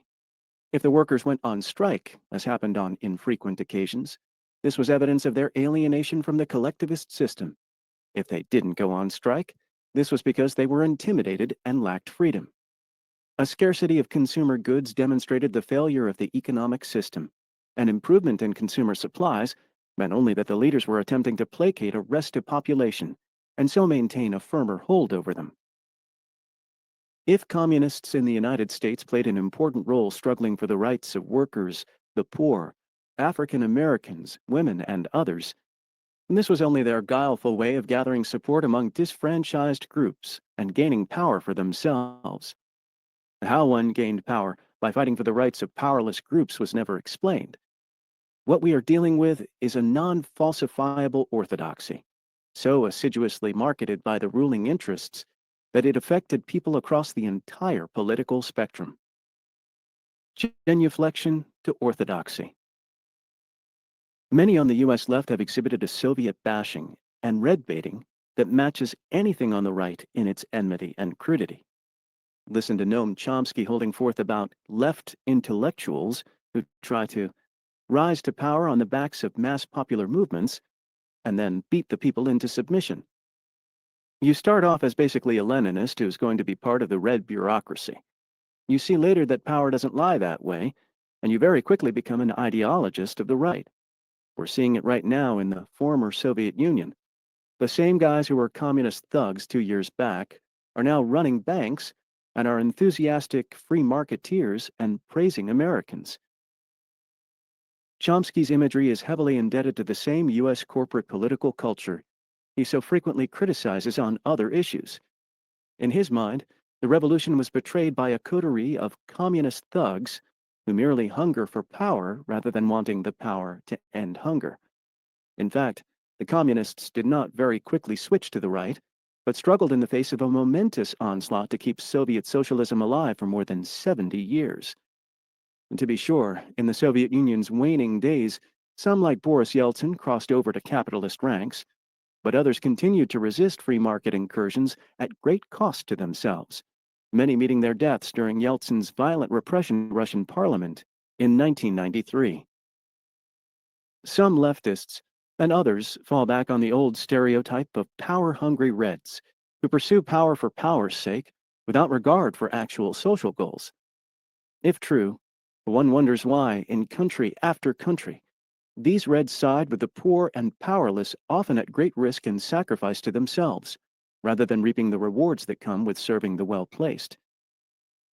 For decades, many left-leaning writers and speakers in the United States have felt obliged to establish their credibility by indulging in anti-communist and anti-Soviet genuflection, seemingly unable to give a talk or write an article or book review on whatever political subject without injecting some anti-red sideswipe. The intent was, and still is, to distance themselves from the Marxist-Leninist left. Adam Hochschild, a liberal writer and publisher, warned those on the left who might be lackadaisical about condemning existing communist societies that they weaken their credibility. In other words, to be credible opponents of the Cold War, we first had to join in Cold War condemnations of communist societies. Ronald Reagan urged that the peace movement purge itself of communists so that it not be accused of being communist. If I understand Reagan, to save ourselves from anti-communist witch hunts, we should ourselves become witch hunters. Purging the left of communists became a long-standing practice, having injurious effects on various progressive causes. For instance, in 1949, some 12 unions were ousted from the CIO because they had Reds in their leadership. The purge reduced CIO membership by some 1.7 million and seriously weakened its recruitment drives and political clout. In the late 1940s, to avoid being smeared as Reds, Americans for Democratic Action, ADA, a supposedly progressive group, became one of the most vocally anti-communist organizations. The strategy did not work. ADA and others on the left were still attacked for being communist or soft on communism by those on the right. Then and now, many on the left have failed to realize that those who fight for social change on behalf of the less privileged elements of society will be red-baited by conservative elites, whether they are communists or not.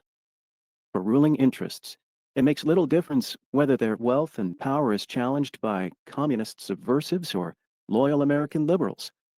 All are lumped together as more or less equally abhorrent. Even when attacking the right, left critics cannot pass up an opportunity to flash their anti-communist credentials. So Mark Green writes in a criticism of President Ronald Reagan that, when presented with a situation that challenges his conservative catechism, like an unyielding Marxist-Leninist, Reagan will change not his mind, but the facts.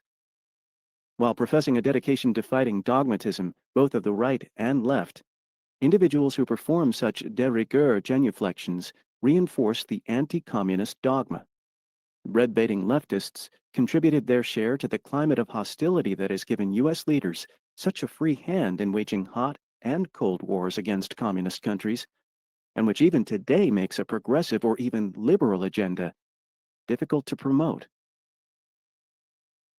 A prototypic red basher who pretended to be on the left was George Orwell.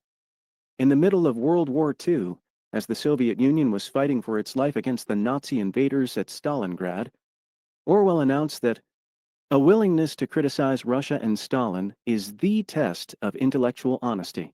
It is the only thing that from a literary intellectual's point of view is really dangerous.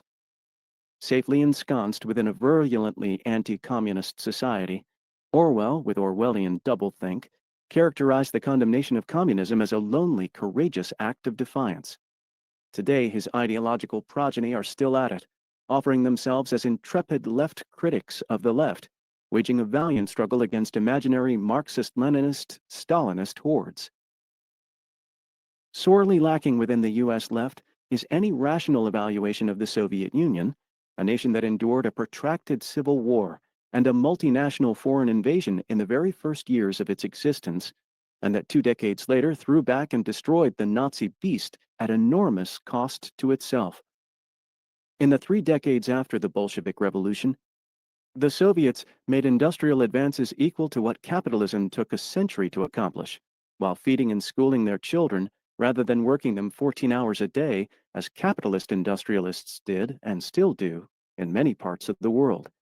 And the Soviet Union, along with Bulgaria, the German Democratic Republic, and Cuba, provided vital assistance to national liberation movements in countries around the world, including Nelson Mandela's African National Congress in South Africa. Left anti-communists remained studiously unimpressed by the democratic gains won by masses of previously impoverished people under communism. Some were even scornful of such accomplishments. I recall how in Burlington, Vermont in 1971, the noted anti-communist anarchist Murray Bookchin derisively referred to my concern for the poor little children who got fed under communism. His words, slinging labels. Those of us who refused to join in the Soviet bashing were branded by left anti-communists as Soviet apologists and Stalinists, even if we disliked Stalin and his autocratic system of rule and believed there were things seriously wrong with existing Soviet society. Our real sin was that, unlike many on the left, we refused to uncritically swallow U.S. media propaganda about communist societies. Instead, we maintained that, aside from the well-publicized deficiencies and injustices, there were positive features about existing communist systems that were worth preserving, that improved the lives of hundreds of millions of people in meaningful and humanizing ways. This claim had a decidedly unsettling effect on left anti-communists, who themselves could not utter a positive word about any communist society, except possibly Cuba, and could not lend a tolerant or even courteous ear to anyone who did. Saturated by anti-communist orthodoxy, most U.S. leftists have practiced a left McCarthyism against people who did have something positive to say about existing communism, excluding them from participation in conferences, advisory boards, political endorsements, and left publications. Like conservatives, left anti-communists tolerated nothing less than a blanket condemnation of the Soviet Union as a Stalinist monstrosity and a Leninist moral aberration. That many U.S. leftists have scant familiarity with Lenin's writings and political work does not prevent them from slinging the Leninist label. Noam Chomsky, who is an inexhaustible fount of anti-communist caricatures, offers this comment about Leninism. Western and also Third World intellectuals were attracted to the Bolshevik counter-revolution because Leninism is, after all, a doctrine that says that the radical intelligentsia have a right to take state power and to run their countries by force, and that is an idea which is rather appealing to intellectuals. Here, Chomsky fashions an image of power-hungry intellectuals to go along with his cartoon image of power-hungry Leninists, villains seeking not the revolutionary means to fight injustice, but power for power's sake. When it comes to red bashing, some of the best and brightest on the left sound not much better than the worst on the right. At the time of the 1996 terror bombing in Oklahoma City, I heard a radio commentator announce, "Lenin said that the purpose of terror is to terrorize." U.S. media commentators have repeatedly quoted Lenin in that misleading manner. In fact, his statement was disapproving of terrorism. He polemicized against isolated terrorist attacks, which do nothing but create terror among the populace, invite repression, and isolate the revolutionary movement from the masses. Far from being the totalitarian, tight-circled conspirator, Lenin urged the building of broad coalitions and mass organizations, encompassing people who were at different levels of political development. He advocated whatever diverse means were needed to advance the class struggle, including participation in parliamentary elections and existing trade unions.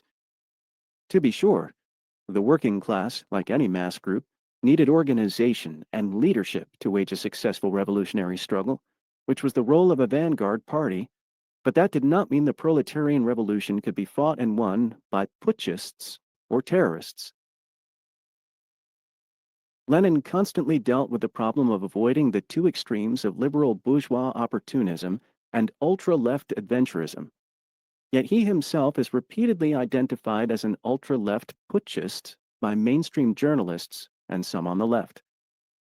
Whether Lenin's approach to revolution is desirable or even relevant today is a question that warrants critical examination. But a useful evaluation is not likely to come from people who misrepresent his theory and practice. Left anti-communists find any association with communist organizations morally unacceptable because of the crimes of communism. Yet many of them are themselves associated with the Democratic Party in this country, either as voters or as members, apparently unconcerned about the morally unacceptable political crimes committed by leaders of that organization. Under one or another Democratic administration, 120,000 Japanese Americans were torn from their homes and livelihoods and thrown into detention camps. Atomic bombs were dropped on Hiroshima and Nagasaki with an enormous loss of innocent life. The FBI was given authority to infiltrate political groups. The Smith Act was used to imprison leaders of the Trotskyist Socialist Workers' Party and later on leaders of the Communist Party for their political beliefs. Detention camps were established to round up political dissidents in the event of a national emergency. During the late 1940s and 1950s, 8,000 federal workers were purged from government because of their political associations and views, with thousands more in all walks of life witch hunted out of their careers. The Neutrality Act was used to impose an embargo on the Spanish Republic that worked in favor of Franco's fascist legions. Homicidal counterinsurgency programs were initiated in various Third World countries, and the Vietnam War was pursued and escalated. And for the better part of a century, the congressional leadership of the Democratic Party protected racial segregation and stymied all anti-lynching and fair employment bills. Yet all these crimes, bringing ruination and death to many, have not moved the liberals, the Social Democrats, and the Democratic Socialist anti-communists to insist repeatedly that we issue blanket condemnations of either the Democratic Party or the political system that produced it, certainly not with the intolerant fervor that has been directed against existing communism. Pure socialism versus siege socialism. The upheavals in Eastern Europe did not constitute a defeat for socialism, because socialism never existed in those countries, according to some US leftists. They say that the communist states offered nothing more than bureaucratic, one-party state capitalism, or some such thing. Whether we call the former communist countries socialist is a matter of definition. Suffice it to say, they constituted something different from what existed in the profit-driven capitalist world, as the capitalists themselves were not slow to recognize. First, in communist countries, there was less economic inequality than under capitalism. The perks enjoyed by party and government elites were modest by corporate CEO standards in the West, as were their personal incomes and lifestyles. Soviet leaders like Yuri Andropov and Leonid Brezhnev lived not in lavishly appointed mansions like the White House, but in relatively large apartments in a housing project near the Kremlin set aside for government leaders. They had limousines at their disposal, like most other heads of state, and access to large dachas where they entertained visiting dignitaries. But they had none of the immense personal wealth that most U.S. leaders possess. The lavish life enjoyed by East Germany's party leaders, as widely publicized in the U.S. press, included a $725 yearly allowance in hard currency and housing in an exclusive settlement on the outskirts of Berlin that sported a sauna, an indoor pool, and a fitness center shared by all the residents. They also could shop in stores that carried Western goods such as bananas, jeans, and Japanese electronics. The U.S. press never pointed out that ordinary East Germans had access to public pools and gyms and could buy jeans and electronics, though usually not of the imported variety. Nor was the lavish consumption enjoyed by East German leaders contrasted to the truly opulent lifestyle enjoyed by the Western plutocracy. Second, in communist countries, productive forces were not organized for capital gain and private enrichment. Public ownership of the means of production supplanted private ownership. Individuals could not hire other people and accumulate great personal wealth from their labor. Again, compared to Western standards, differences in earnings and savings among the populace were generally modest. The income spread between highest and lowest earners in the Soviet Union was about 5 to 1. In the United States, the spread in yearly income between the top multi-billionaires and the working poor is more like 10,000 to 1. Third, priority was placed on human services. Though life under communism left a lot to be desired, and the services themselves were rarely the best, communist countries did guarantee their citizens some minimal standard of economic survival and security, including guaranteed education, employment, housing, and medical assistance. Fourth, communist countries did not pursue the capital penetration of other countries. Lacking a profit motive as their motor force, and therefore having no need to constantly find new investment opportunities, they did not expropriate the lands, labor, markets, and natural resources of weaker nations. That is, they did not practice economic imperialism. The Soviet Union conducted trade and aid relations on terms that generally were favorable to the Eastern European nations and Mongolia, Cuba, and India. All of those were organizing principles for every communist system to one degree or another. None apply to free market countries like Honduras, Guatemala, Thailand, South Korea, Chile, Indonesia, Zaire, Germany, or the United States. But a real socialism, it is argued, would be controlled by the workers themselves through direct participation, instead of being run by Leninists, Stalinists, Castroites, or other ill-willed, power-hungry bureaucratic cabals of evil men who betray revolutions. Unfortunately, this pure socialism view is ahistorical and non-falsifiable. It cannot be tested against the actualities of history. It compares an ideal against an imperfect reality, and the reality comes off a poor second. It imagines what socialism would be like in a world far better than this one, where no strong state structure or security force is required, where none of the value produced by workers needs to be expropriated to rebuild society and defend it from invasion and internal sabotage. The pure socialists' ideological anticipations remain untainted by existing practice. They do not explain how the manifold functions of a revolutionary society would be organized, how external attack and internal sabotage would be thwarted, how bureaucracy would be avoided, scarce resources allocated, policy differences settled, priorities set, and production and distribution conducted. Instead, they offer vague statements about how the workers themselves will directly own and control the means of production and will arrive at their own solutions through creative struggle. No surprise, then, that the pure socialists support every revolution except the ones that succeed. The pure socialists had a vision of a new society that would create and be created by new people, a society so transformed in its fundaments as to leave little opportunity for wrongful acts, corruption, and criminal abuses of state power. There would be no bureaucracy or self-interested coteries, no ruthless conflicts or hurtful decisions. When the reality proves different and more difficult, some on the left proceed to condemn the real thing and announce that they feel betrayed by this or that revolution. The pure socialists see socialism as an ideal that was tarnished by communist venality, duplicity, and power cravings. The pure socialists oppose the Soviet model, but offer little evidence to demonstrate that other paths could have been taken, that other models of socialism, not created from one's imagination but developed through actual historical experience, could have taken hold and worked better. Was an open, pluralistic, democratic socialism actually possible at this historic juncture? The historical evidence would suggest it was not. As the political philosopher Carl Shames argued, how do the left critics know that the fundamental problem was the nature of the ruling revolutionary parties rather than, say, the global concentration of capital that is destroying all independent economies and putting an end to national sovereignty everywhere?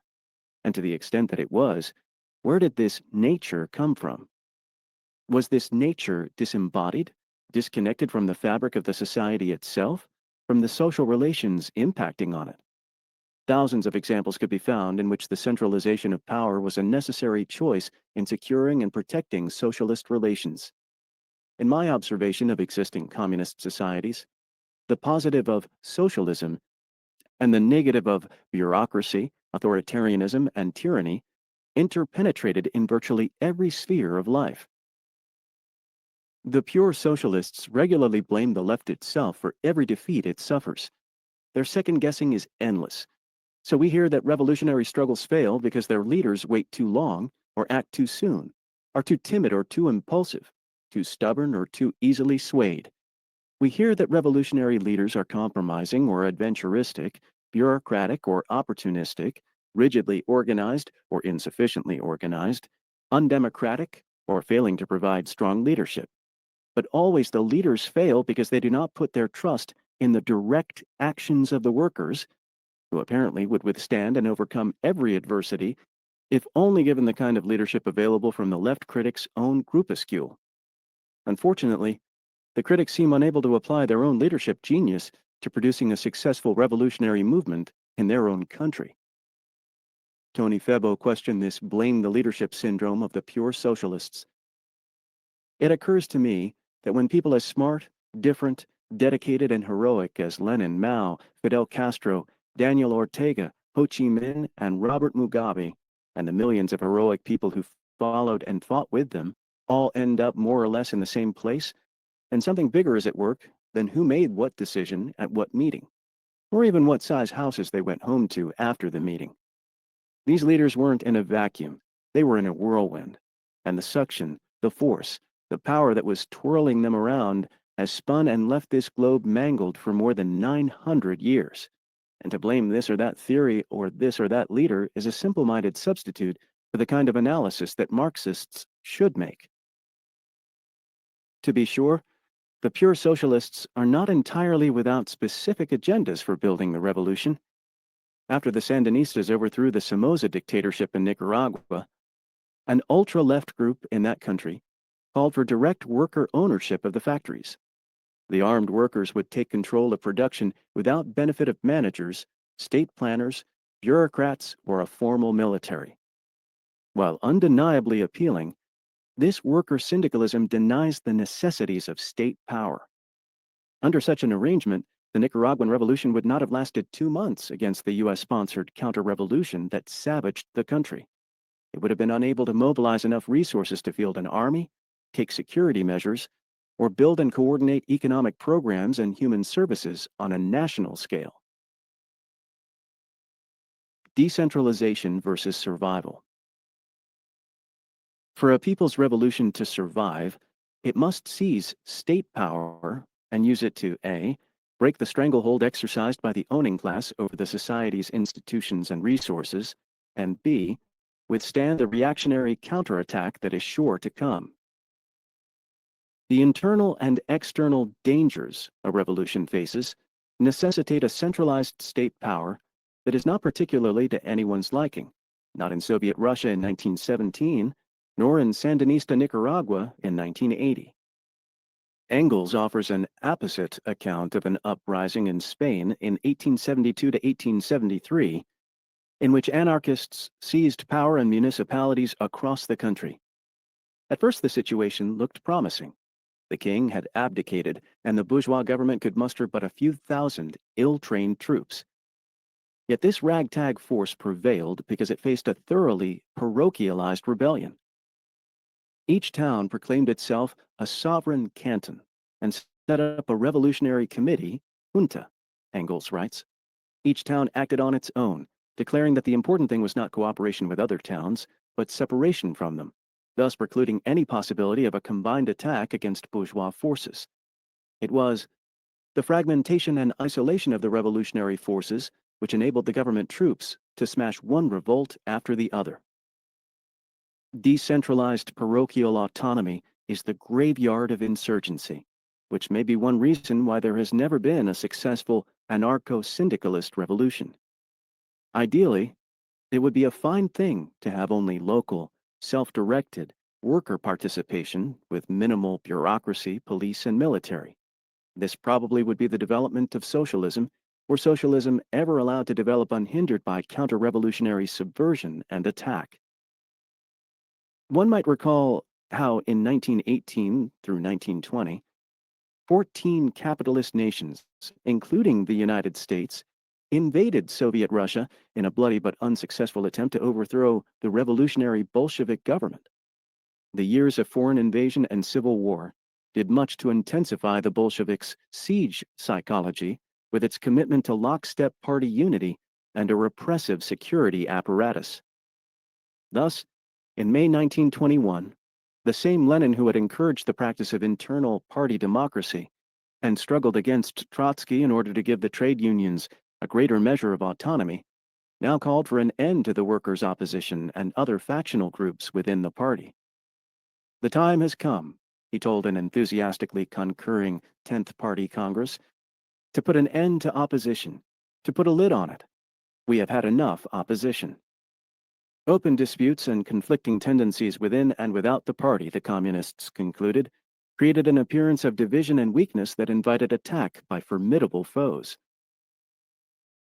Only a month earlier, in April 1921, Lenin had called for more worker representation on the party's Central Committee.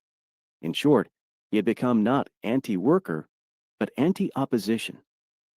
Here was a social revolution like every other that was not allowed to develop its political and material life in an unhindered way. By the late 1920s, the Soviets faced the choice of A. moving in a still more centralized direction with a command economy, and forced agrarian collectivization and full-speed industrialization under a commandist, autocratic party leadership, the road taken by Stalin, or B, moving in a liberalized direction, allowing more political diversity, more autonomy for labor unions and other organizations, more open debate and criticism, greater autonomy among the various Soviet republics, a sector of privately owned small businesses, independent agricultural development by the peasantry, greater emphasis on consumer goods, and less effort given to the kind of capital accumulation needed to build a strong military-industrial base. The latter course, I believe, would have produced a more comfortable, more humane, and serviceable society. Siege socialism would have given way to worker-consumer socialism. The only problem is that the country would have risked being incapable of withstanding the Nazi onslaught. Instead, the Soviet Union embarked upon a rigorous, forced industrialization. This policy has often been mentioned as one of the wrongs perpetrated by Stalin upon his people. It consisted mostly of building, within a decade, an entirely new, huge industrial base east of the Urals in the middle of the barren steppes, the biggest steel complex in Europe, in anticipation of an invasion from the West. Money was spent like water. Men froze, hungered, and suffered, but the construction went on with a disregard for individuals and a mass heroism seldom paralleled in history. Stalin's prophecy that the Soviet Union had only 10 years to do what the British had done in a century proved correct. When the Nazis invaded in 1941, that same industrial base, safely ensconced thousands of miles from the front, produced the weapons of war that eventually turned the tide. The cost of this survival included 22 million Soviet citizens who perished in the war, and immeasurable devastation and suffering, the effects of which would distort Soviet society for decades afterward. All this is not to say that everything Stalin did was of historical necessity. The exigencies of revolutionary survival did not make inevitable the heartless execution of hundreds of old Bolshevik leaders, the personality cult of a supreme leader who claimed every revolutionary gain as his own achievement, the suppression of party political life through terror, the eventual silencing of debate regarding the pace of industrialization and collectivization, the ideological regulation of all intellectual and cultural life, and the mass deportations of suspect nationalities. The transforming effects of counter-revolutionary attack have been felt in other countries. A Sandinista military officer I met in Vienna in 1986 noted that Nicaraguans were not a warrior people, but they had to learn to fight because they faced a destructive, US-sponsored mercenary war. She bemoaned the fact that war and embargo forced her country to postpone much of its socio-economic agenda. As with Nicaragua, so with Mozambique, Angola, and numerous other countries in which US-financed mercenary forces destroyed farmlands, villages, health centers, and power stations, while killing or starving hundreds of thousands. The revolutionary baby was strangled in its crib or mercilessly bled beyond recognition. This reality ought to earn at least as much recognition as the suppression of dissidents in this or that revolutionary society. The overthrow of Eastern European and Soviet communist governments was cheered by many left intellectuals. Now democracy would have its day. The people would be free from the yoke of communism, and the US left would be free from the albatross of existing communism, or as left theorist Richard Leichtman put it, liberated from the incubus of the Soviet Union and the succubus of communist China.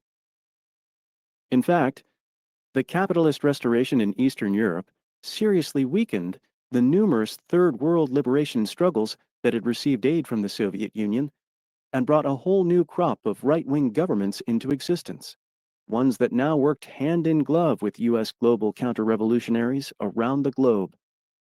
In addition, the overthrow of communism gave the green light to the unbridled exploitative impulses of Western corporate interests.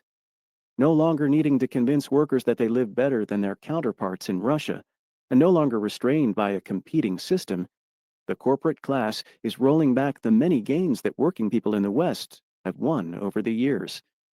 Now that the free market in its meanest form is emerging triumphant in the East, so will it prevail in the West. Capitalism with a human face is being replaced by capitalism in your face. As Richard Levins put it, so in the new exuberant aggressiveness of world capitalism, we see what communists and their allies had held at bay.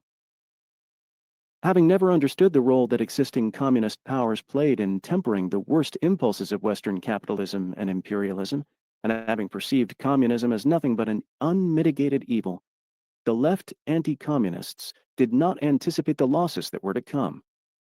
Some of them still don't get it.